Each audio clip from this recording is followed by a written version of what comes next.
What's going on, everybody? Welcome to Always Occupied Home and Product Reviews. And in this review, we are going to go over this bird feeder. We will be unboxing and we will be demonstrating. And when I mean demonstrating, y'all know I set it outside, put the GoPro, well, not GoPro, put the Insta 360 out there.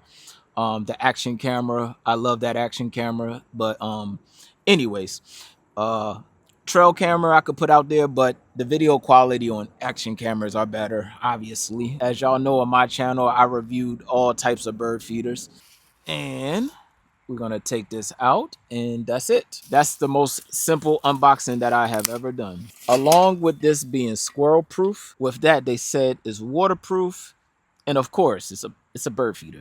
I don't know what waterproof mean.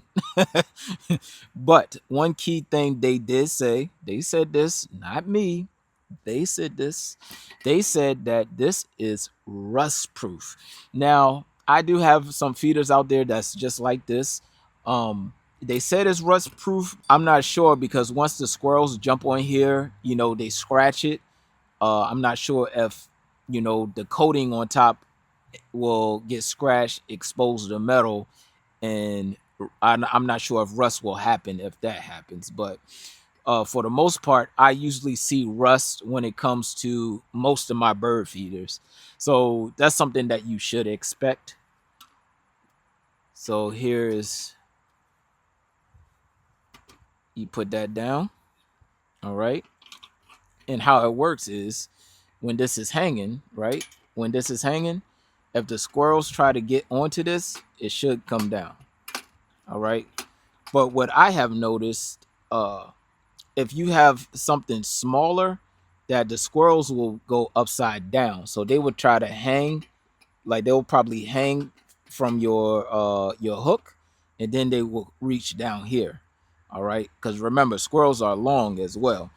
In case you're curious, they said it takes all seeds. So if you have the small seeds, the big seeds, and all of that stuff, it says you can use all seeds. That's what it says. Don't come after me, you guys. I'm just reviewing this stuff, all right? I was trying to pull up. If you keep pulling up, you don't have nothing. So you have to pull up from here, like so, like that. And that's how you put in the bird seed. That's it, you guys. We are going to put the bird seed in. The seeds that I will be using are the seeds from Costco. They're 50 pounds and it's $20. So, I mean, you can't really beat that, you guys. 50 pounds for $20. If you check out prices of bird seeds, and it gets crazy feeding birds, you guys. All right. So, for me, Costco has the cheapest bird seeds. If you know anywhere else that have cheaper bird seeds, let me know. Or if you know anywhere else where it's a different quality, maybe it's a better quality, or whatever attracts the birds the most, let me know so I can see if I want to change seeds or not, attract different birds or whatnot. So why am I blah blah blah, y'all? Let's go ahead and get into the video, and I'll catch y'all after we get some good results.